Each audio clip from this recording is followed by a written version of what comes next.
righty. Oh, you are looking live. It's sold out MetLife Stadium where today the 16-0 and playoff-bound New York Giants will be taking on the 0-16 Philadelphia Eagles.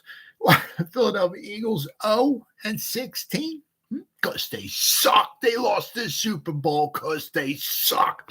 Philadelphia sucks. Rolls right off the tongue there, folks. Philadelphia sucks. Welcome to the Gridiron. Anybody out there at all that's going to spend a little bit of time with me here this evening, I greatly appreciate it. Thank you.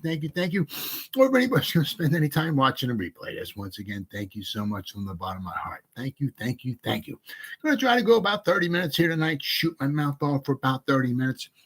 Anybody got anything to say, please feel free. Fire away, throw in the chat box. I usually try to check on the chat box like every 5 or 10 minutes or so. So if anybody's got anything to say, as soon as I see it, I try to respond to it. So, and also instead of me just like rambling on for half an hour or so, it's just nice to talk to another Giant fan. So please feel free and fire away. Before I get started, if anybody wants to help support my channel out, it would mean the absolute world to me. In the description box below, there's the top link in the description box, very top link. It takes you to my membership page. I got 3 different membership levels. The first one's called the Saquon. Second membership level I got is called the Lawrence Taylor. And the third membership level I got is called the Gridiron. Each one's got their own little perks to them. So if you want to help support my channel out, it would mean the world to me. And I thank you in advance. Thank you. And if you are subscribed to my channel, I'm sorry, my dog's right underneath my feet here. Every time I start talking, I got to start petting him. Yeah, if you are subscribed to my channel, thank you. If you're not, please go down below, hit the subscribe button, hit the bell icon. That way, next time I go live or put a video out, you'll be notified. And it's free of charge. What do you got to lose, right? But if you are subscribed to my channel, I greatly appreciate it. Thank you. And then finally, in the description box below, there's 2 Facebook links. The top one takes you to my Facebook group. It's called the New York Giants, the Gridiron. It's a group, and basically I say this in every video. My YouTube channel, my Facebook group, my Facebook page, it's all called the same thing. That way I dumb it down from me. So I don't, what's my Facebook page called? What's the group called? Well, it's all called the same thing. It dumbs it down for me. So basically it's the New York Giants, the Gridiron.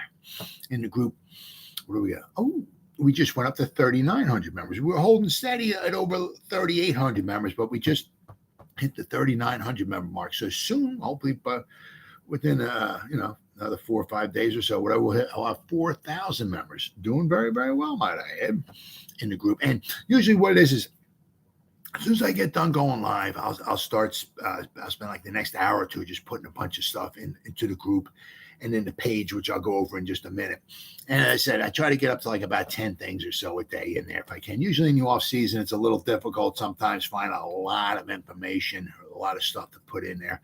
But once the season starts, there's a plethora of stuff to put in there. But I try to get up to at least 10 things a day in there, whether it's like posting like an article, a picture, something just showing some stats on a player or something, or a video or something making fun of the Eagles or the Cowboys, which are my personal favorites, right?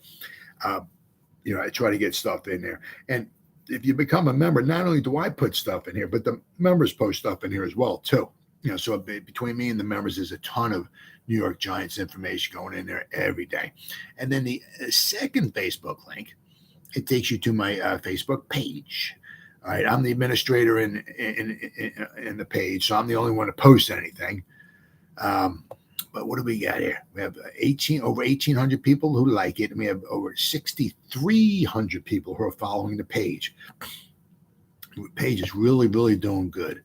I'm very, very, very, very pleased with the page. But it's basically it's the same thing as in the group. Once I get done going live, I'll spend a bunch of time just putting. As I said, a video, pictures, posts, articles, you name it. I try to get as much stuff in there as I can, every day, 7 days a week.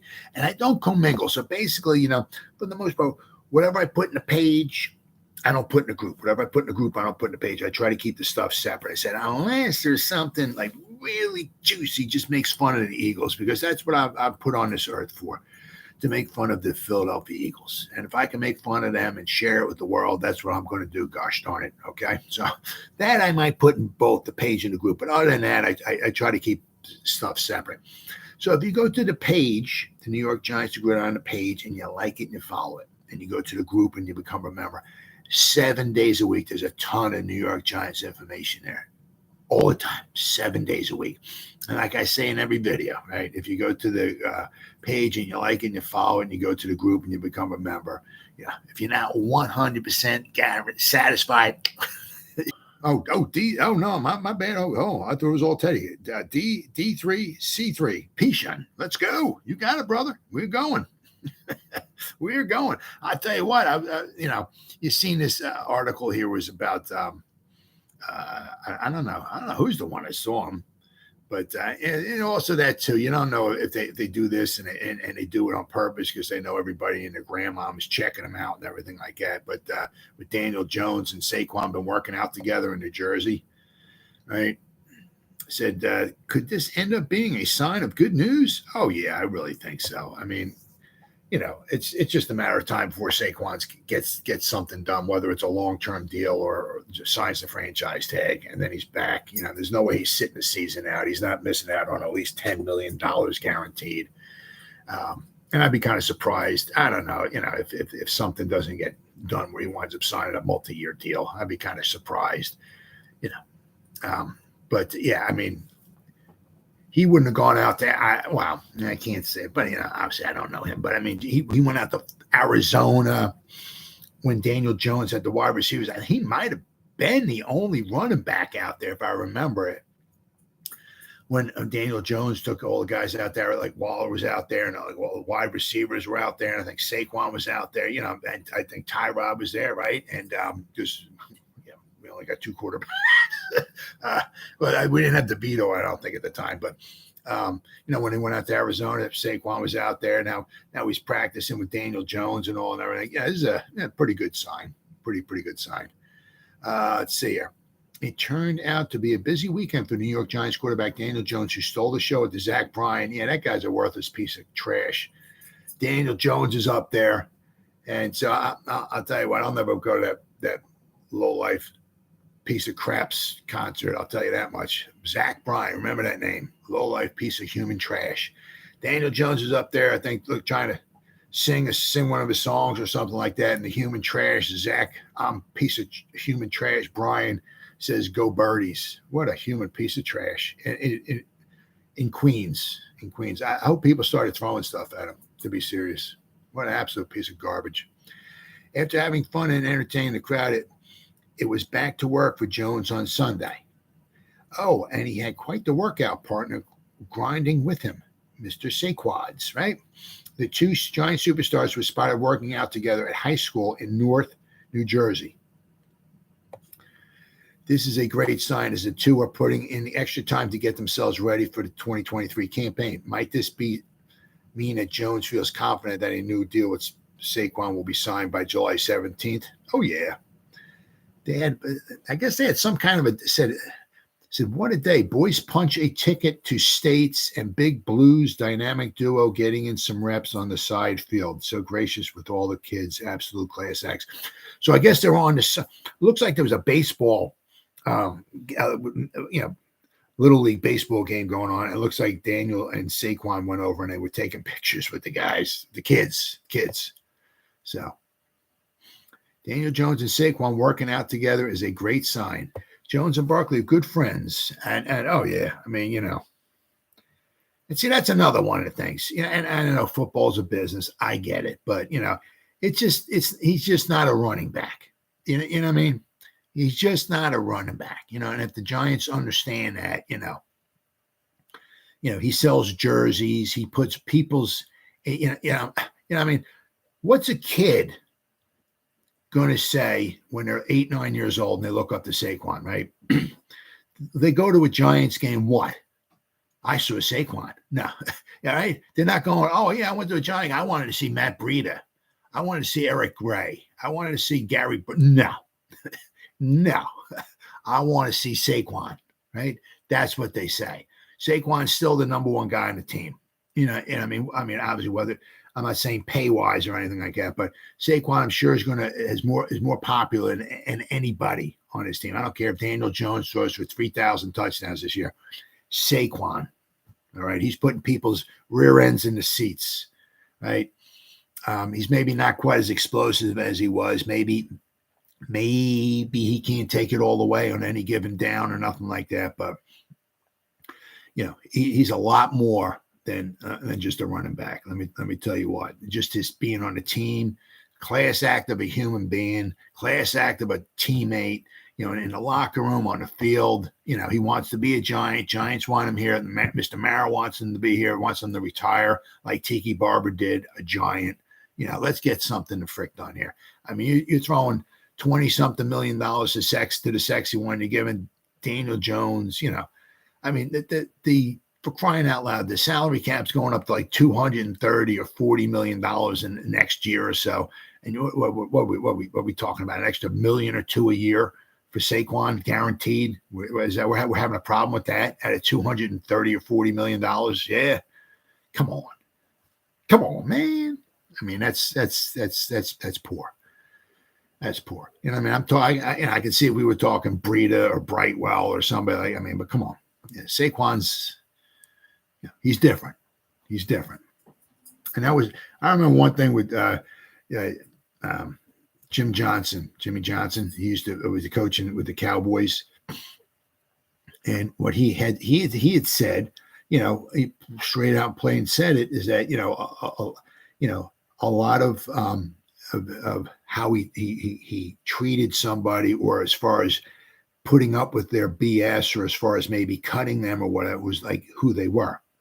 If you were like a backup guard or something like that, and you screwed up, man, you were gone.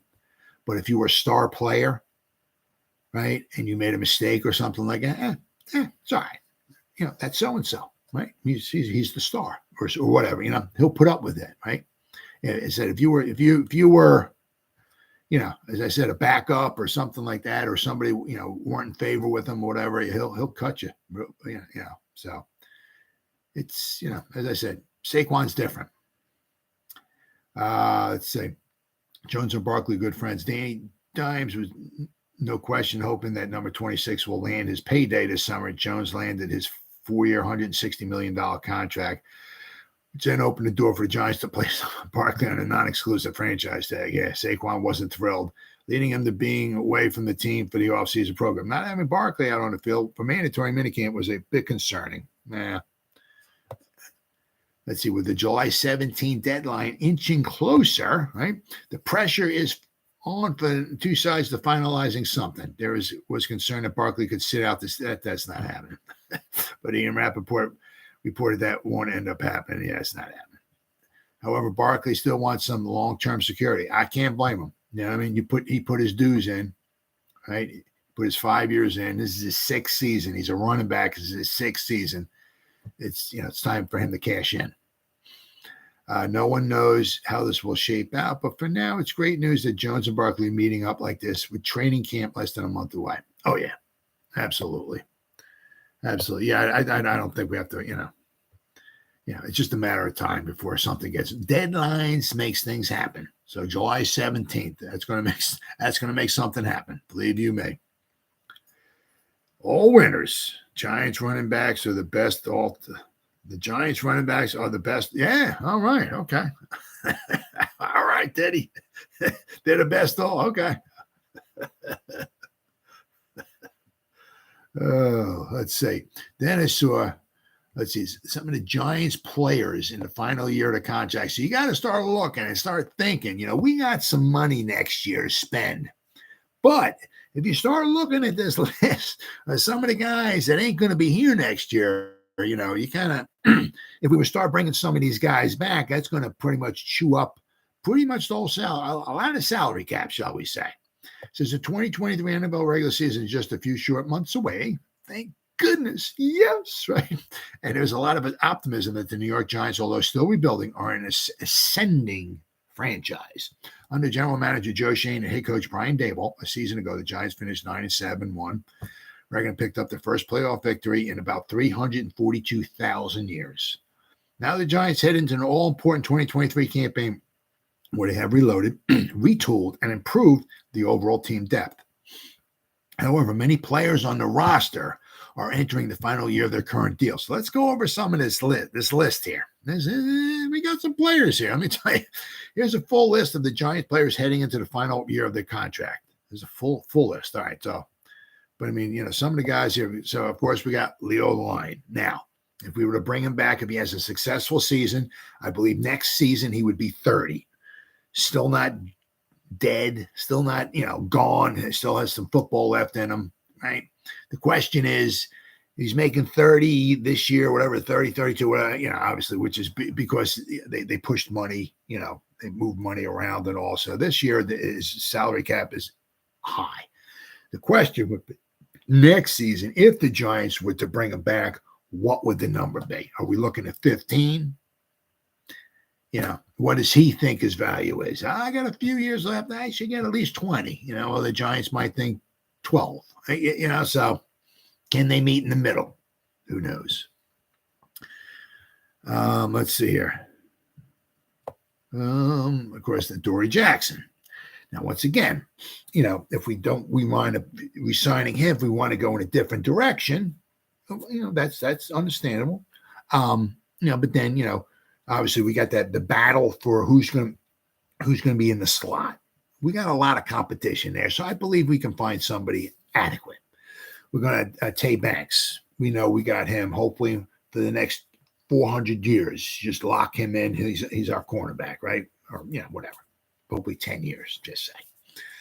Who's going to be the other cornerback? Is he on the roster? Can we move Tay Banks over to the number one side, and can, by some miracle, get Aaron Robinson to stay healthy and to be the number two?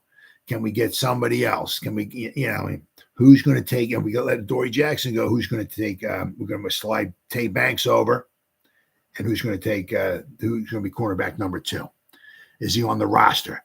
Do we have to go get him in free agency? Do we have to try to maybe draft another guy?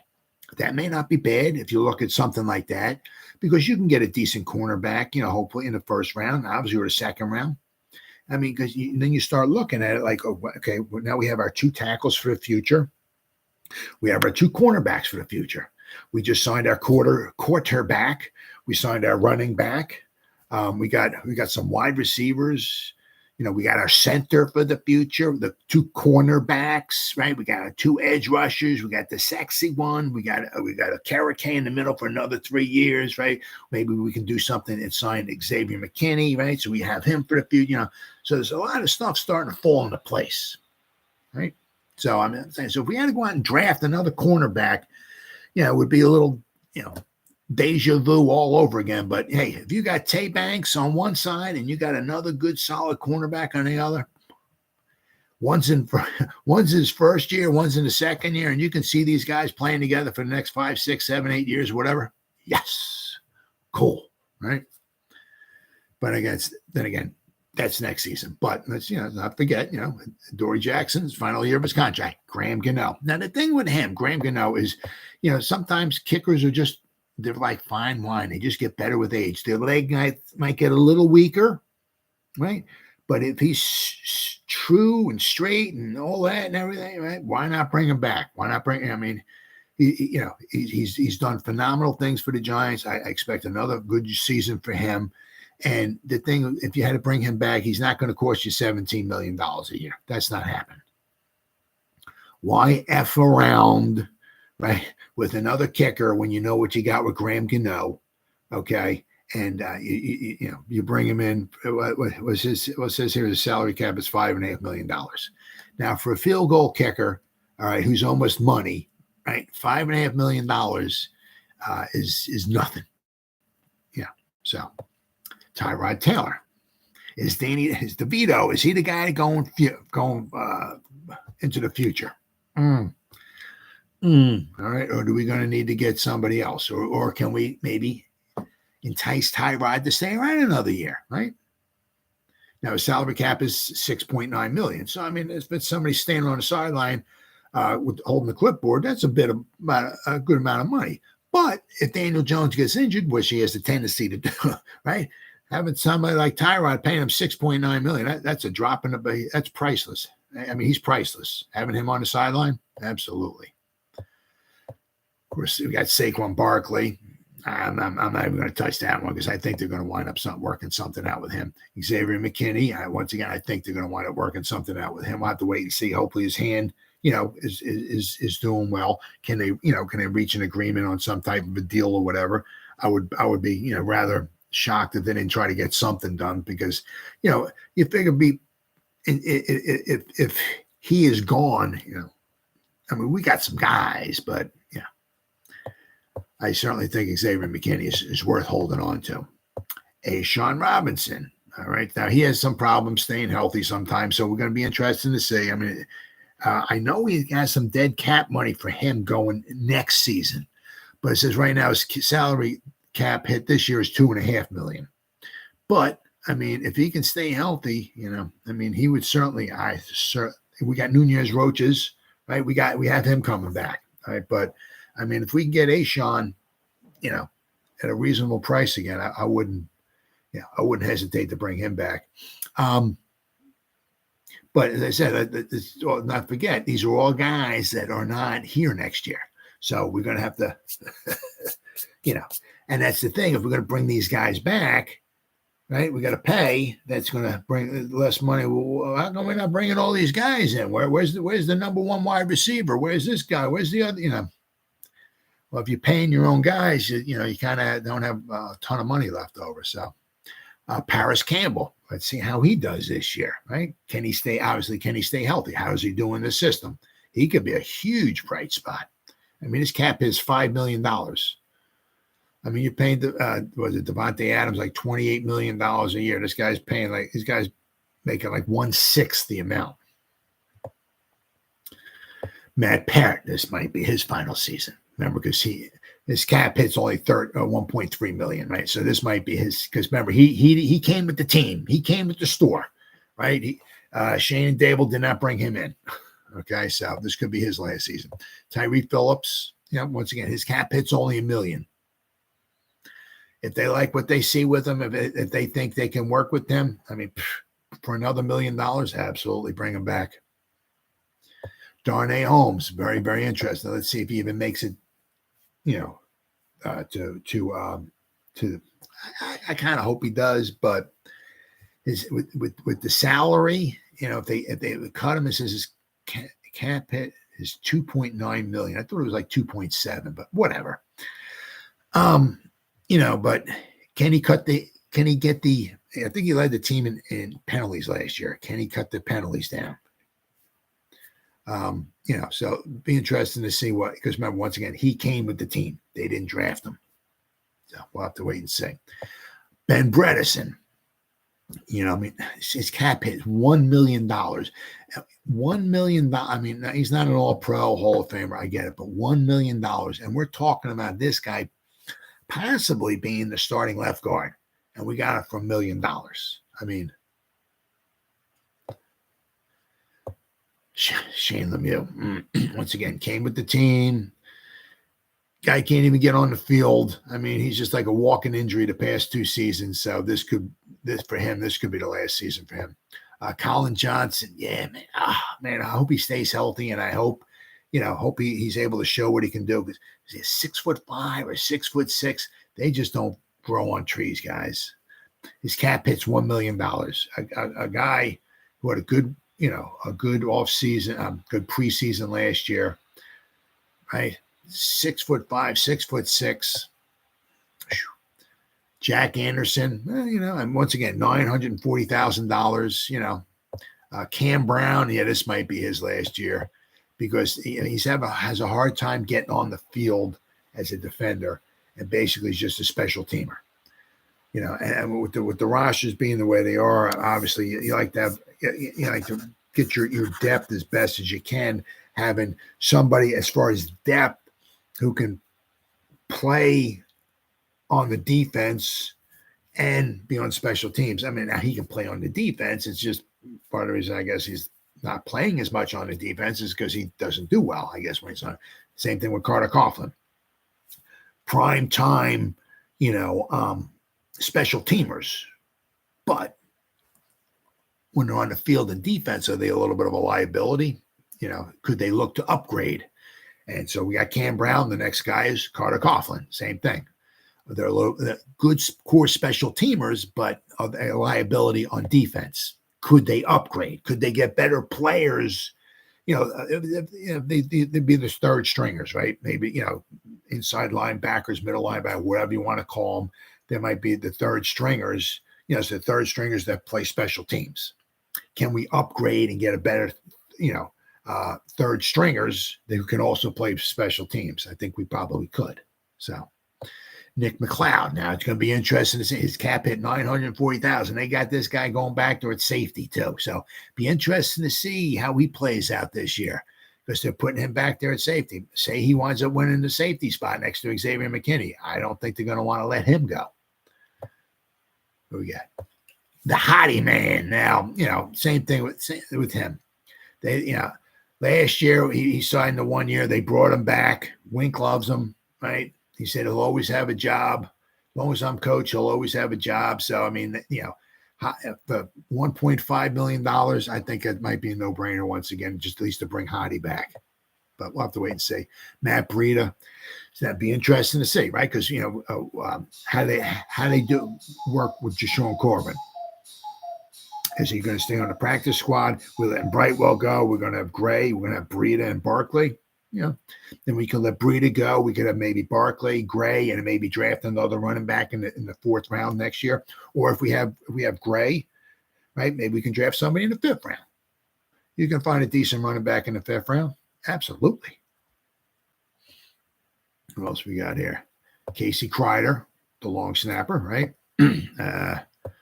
Jamison Crowder. That'd be interesting to see what kind of role he carves out for himself this year. Does he even make the team? If he doesn't make it, he winds up on a practice squad or something like that. Yeah, he's probably not going to wind up coming back, but it'd be interesting to see. His cap hit's only $1 million. A good veteran presence. So, Bobby McCain. So, have to see how he does for the, where do they want to get him? Do they want to get him in the cornerback spot role? Do they have him back as a safety? Be interesting to see. But once again, he's only $1 million. If you got to bring these guys back, and you got to have guys that can play and perform and get some use out of that are only, are making a minimal amount of money. You can't pay everybody $10, $15, $20 million. Sterling Shepard, once again, can he even stay healthy this season? That would be fantastic, O'Rourke, he's a huge question mark. You don't know. 2 seasons ago, he had a very good year. Last year, I think his middle name was Toast. So, you don't know what you're going to want to get with him. So who knows? But once again, his cap hit is only $1 million. Jeff Smith, what kind of role does he carve out for himself? Is he just basically a special teamer? Does he even make this starting 53? Because we have such a good a bunch of wide receivers on it. Does he want to be maybe going into the practice squad? We'll have to wait and see. Or do they keep him around for special teams play? Jared Davis, same thing. How does he want to do? Does he? Hey, I tell you what, if he starts picking his defense up and starts becoming a better presence, and if Wink does wind up coming back and he does well in our system, his cap hits $1 million. I think that might be a no-brainer if he does well.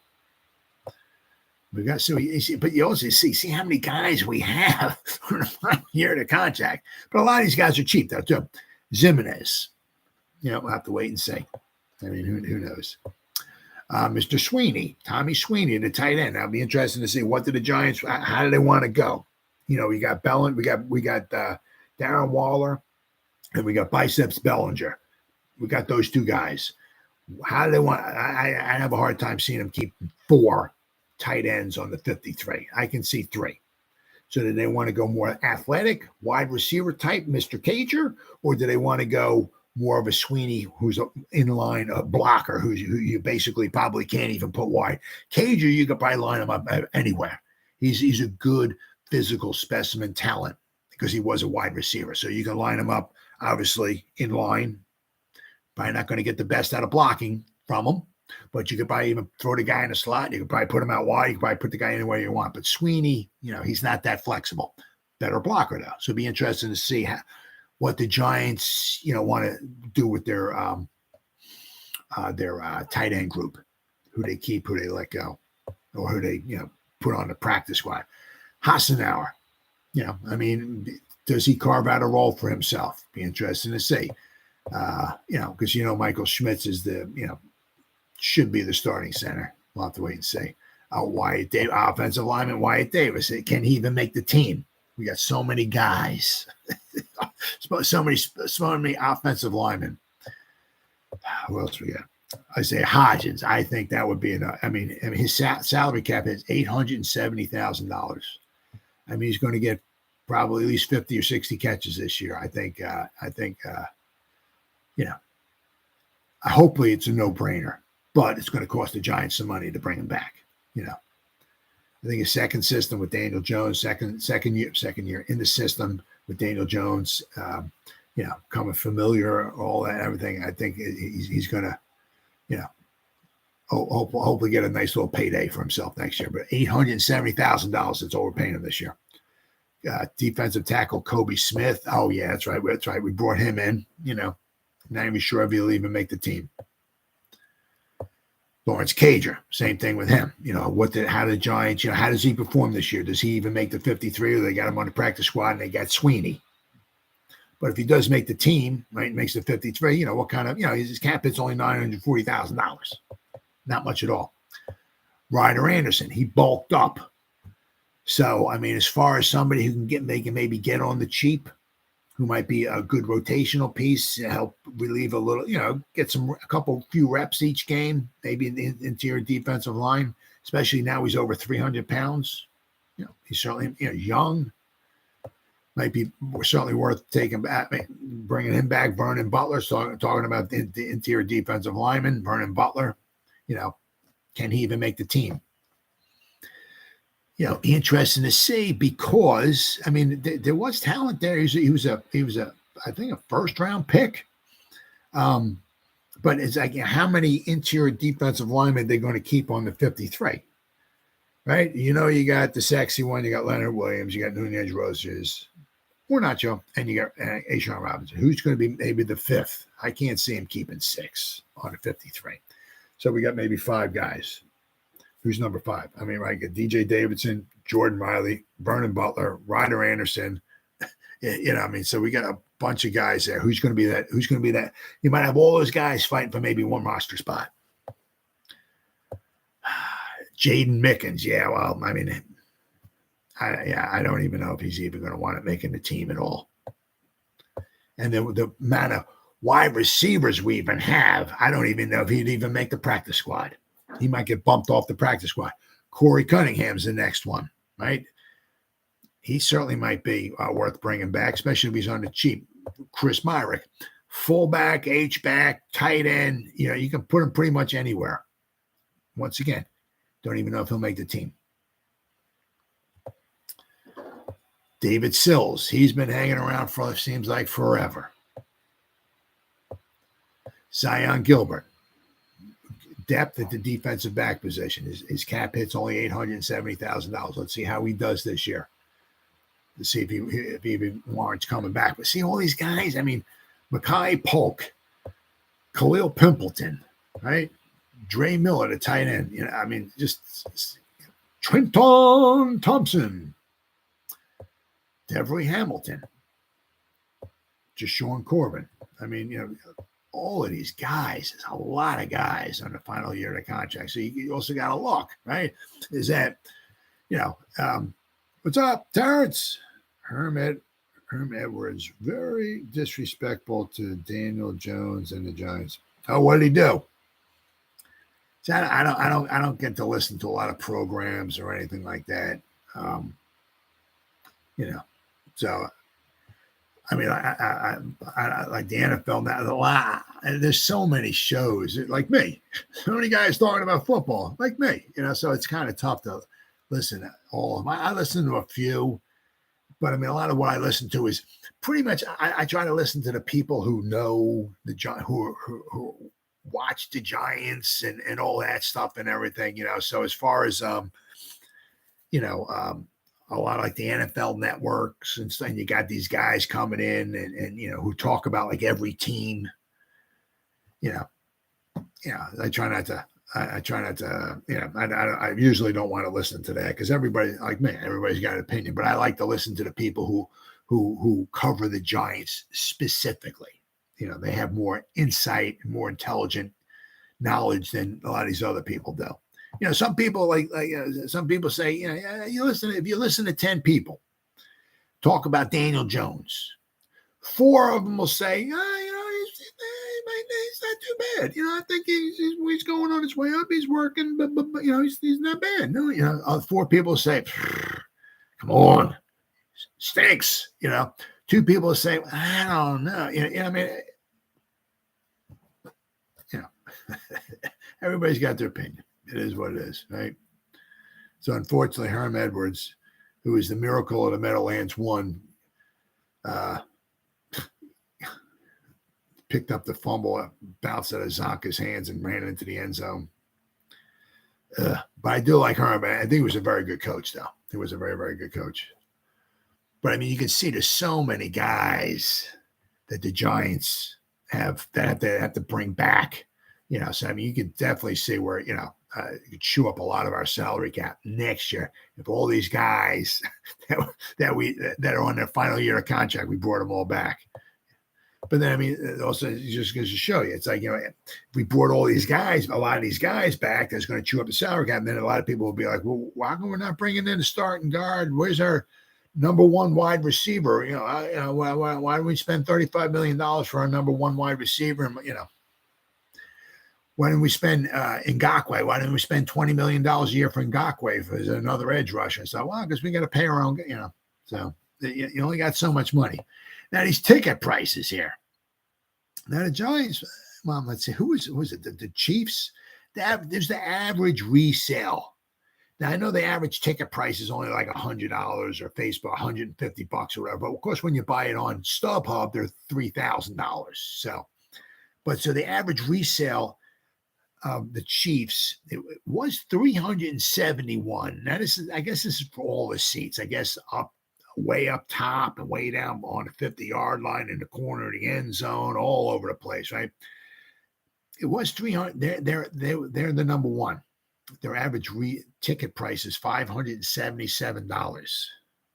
So the Giants aren't number 1. Let's see here. I know they're by 10. Let's see. The 2023 NFL is quickly approaching, and if you are planning on attending the Eagles or Chiefs game this season, prepare to pay a premium for tickets. The average resale price for a Chiefs ticket in 2023 is $577. Now, of course, that's going to go up if the Chiefs go back to the Super Bowl, right? As the season starts going along and the Chiefs are 13-3, the last game, or they start going up. Of course, then if you start stinking and you're 2-13 at one point, going into the 16th game of the season, well, you're selling resale. You'd be lucky to sell tickets for like $10 a piece. Because who wants to go to a game to watch a team who's 2-13, spend $300 for a beer, $500 for a bottle of water, $17,000 to park the vehicle, and you're going to spend a whole lot of money on a ticket? No, not happening. I'll watch the game at home, save myself a lot of money. Patriots and Raiders tickets have all seen significant price. I don't know why the Patriots have seen significant. Yeah, the Patriots, have gone up. All right. Only 4 teams, the Cardinals, Bengals, Rams, and 49ers, have seen average resale prices dip from 2022. The average Niners ticket is down a whopping $314 from 2022, when San Fran led the league in average resale ticket price. It says, here's the average resale ticket price for every NFL team, from cheapest to the most expensive, all data via Ticket Smarter. So now the Giants are like pretty far down. But the Jets are even higher. The Jets resale ticket is even higher than the Giants. Where the hell are the Giants at? Giants are $358.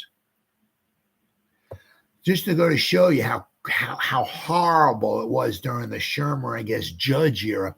The average resale for the Giants ticket last year was $189 because basically I guess nobody had any hope or whatever that the Giants were going to do any good based on what the judge and all that was doing the year before. So last year was only $189. So now because the Giants did good, now the average resale is $358. It went up 11, went up $170, $169. Basically the price of the resale almost doubled for the Giants. So how many teams are in front of them? 1, 2, 3, 4. The Jets are in front of them. The Jets are 400. Well, because Aaron Rodgers. That's why. The Jets' average resale today is $410. So there's 4, 5, 6, 7, 8, 9, 10, 11, 12. There's 12 teams in front of the Giants. So the Giants, reasonably priced. Now, I've been looking, of course, on StubHub here. First game of the season. If you're at the 313 level, 313 row, section, which is about the 50-yard line, 40 to 50 yard behind the Giants. Row 22 is $205 a piece. Row 20 is $231 a piece. So upper level can be like $200 to well over $300 a seat. Now, of course, if you want to be on the 50-yard section 113, 50-yard line right behind the Giants, those tickets are row 15 is $1,700 a piece. Oh my God! Wow. We got here section 113, row 14, $2,384 a piece. So you're going to be paying if you right. I mean, there's no $369 or whatever the heck they said there. But this is probably just a combination of all throughout the whole stadium, and I guess it's all the games combined and everything. So.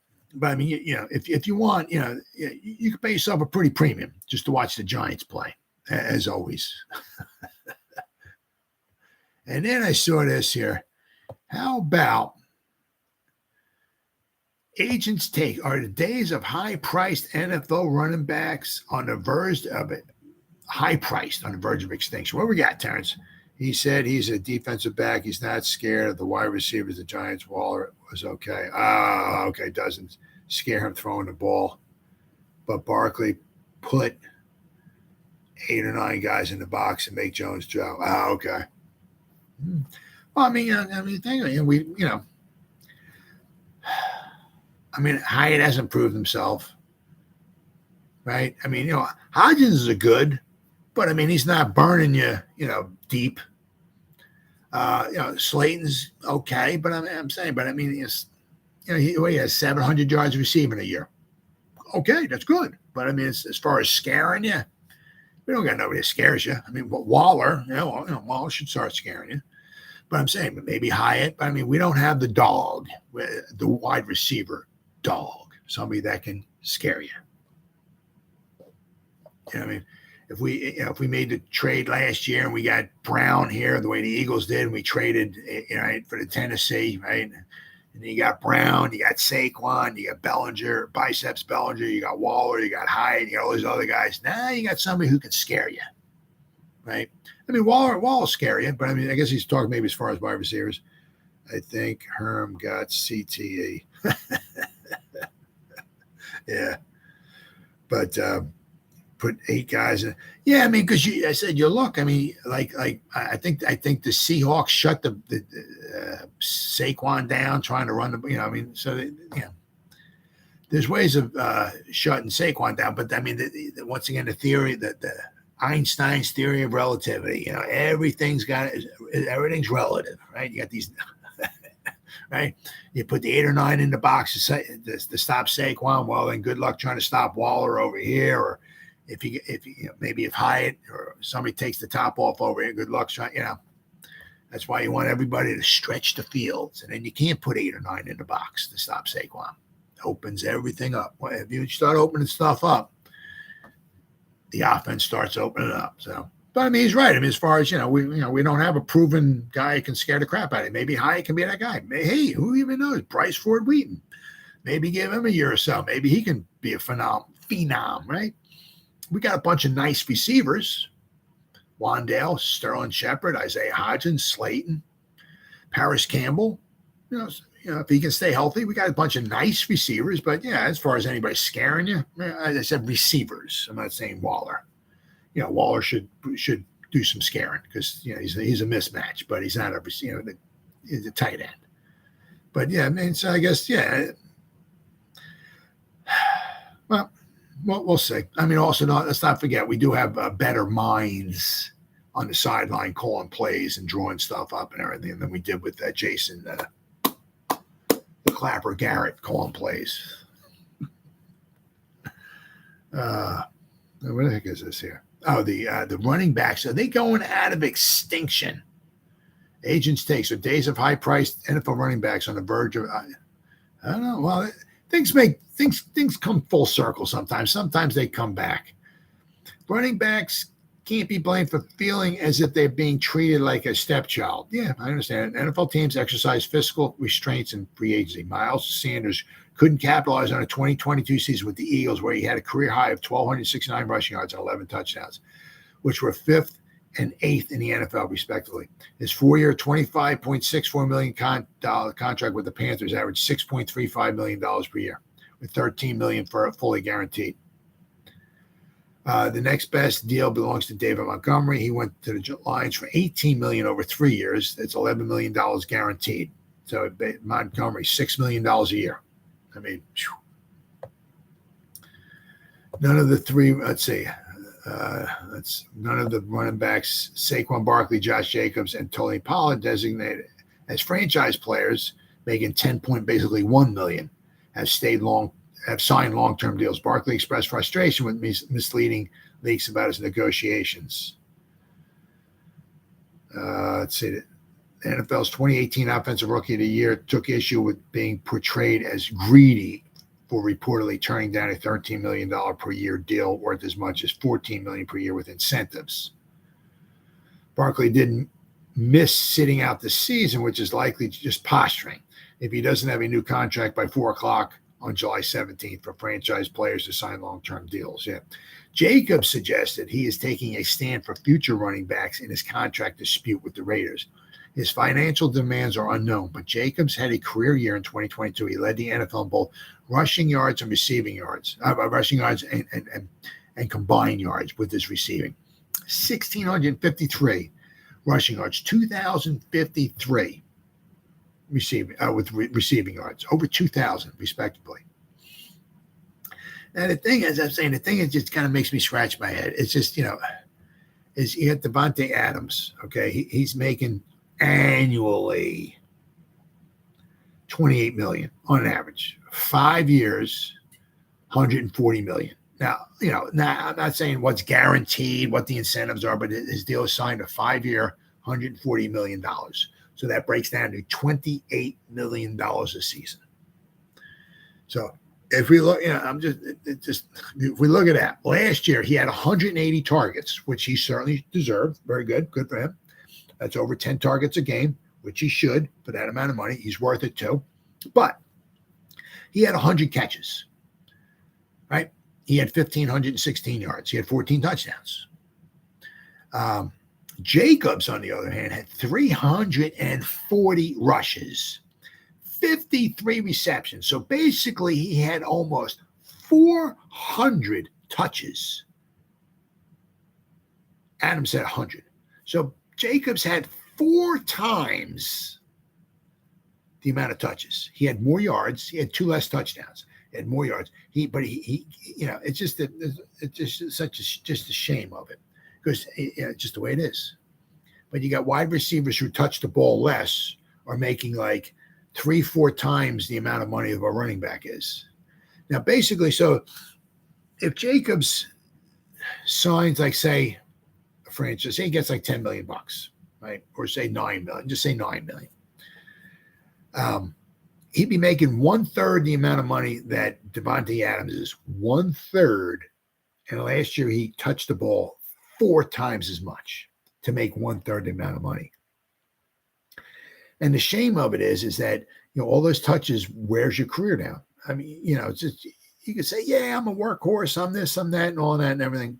Well, that's great. But, every 400 touches in a season, that's career shortening. It really is. It's a shame. It really, really is. But I mean, things kind of go full circle. I mean, who knows? Maybe in 10 years from now, the things are, because I mean, you start looking at it, right?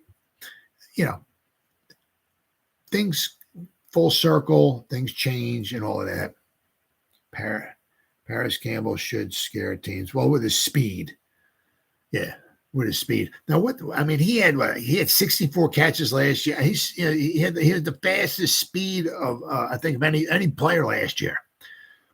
But he had 64 catches. I think it was for like 640 yards. He averaged 10 yards a reception. But I guess I don't know if he's talking about speed. I mean, they just somebody can just take the top off and just really scare the crap out of you. But I mean, well, the one thing we do have is we got a lot of speed. That we do. So if you make a mistake here or there or something, mistake with coverage or this or that, you could be looking at 7 points coming at you. But the thing is with the running backs, it's a shame. I mean, because the guy, they take so much physical poundings, physical abuse, and because of all the carries and the receptions that they get, their career is being shortened. Meanwhile, a wide receiver who can, if they can stay healthy, their career might be twice as long, and they get 1/3 the touches, right? But things start coming full circle. Now, follow me here. If everything starts getting like what Wink is doing, right? I mean, you might have your front four, then you might have a Carrick, and then you got a bunch of light guys on the field, right? I mean, I heard last year we had like sometimes 4 cornerbacks on the field. I heard like in Big Blue Kickoff Live, I didn't check this or check the stats or whatever, but they said there were times where there were 4 safeties on the field. So sometimes you got like 4 cornerbacks, you might have 3 safety, whatever, So things just, might start happening where, obviously, where it's more and more of a passing league that, the teams might start, morphing into smaller, lighter, faster guys to cover the wide receivers, right? So now say 10, 15 years from now, who knows? Maybe you got 7 guys, you got 4 cornerbacks and 3 safeties on the field. You got 4 big guys up front, and you got a bunch of light guys on the field. Well, what do? You pound the crap out of them, right? All right, there you go. Right? You bring you got your front 5 right there. You got maybe a blocking tight end. So you got 6 guys who can block. Heck, maybe even have a fullback in there or something, and they're going to put a bunch of light guys on there. You just run the ball, right? So then maybe running backs might start maybe start coming back a little bit more. So I mean, it's just the way it is.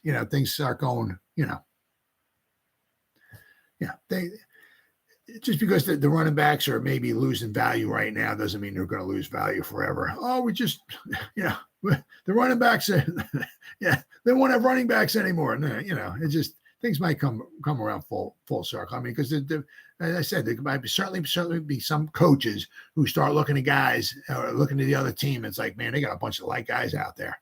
We can block all of those freaking guys, and we can just start pounding the ball, just pounding the rock. Good. And you know what? If you have a guard pulling and beating the crap out of a cornerback, play after play after play after play, that cornerback's just going to wear on down. And therefore the running game will be better. So who knows? Paris, yeah. So I mean, as far as with Herm Edwards, we got speed. We don't have anybody. We don't have an Odell Beckham Jr. We don't have an ABC Lamb. We don't have Amari Cooper. We don't have A.J. Brown. We don't have a Jamar Chase or a Waddle or a Tyreek Hill or any of those guys. But I think with Waller in there, and I think if we get Saquon in there, and obviously with the speed that we have, and with the minds of Dable and Kafka drawing plays up and all that, and scheming guys open and everything, I think we'll be okay. But be interesting to see if there's somewhere along the line, if we can keep Waller for any length of time, and if we do actually get a number 1 wide receiver in there, this with Saquon in there, we can be pretty impressive. But all right, guys, it's been 54 minutes. Shoot my mouth off for almost a full hour. Terrence, as always, buddy, good talking to you, pal. So whoever spent any time listening to me, shoot my mouth off for almost an hour, thank you. or very much going to spend any time watching the replay. This once again, thank you so much from the bottom of my heart. I greatly appreciate it. Thank you, thank you, thank you. As always, you guys stay safe out there and go Giants. Woo! Oh, yeah.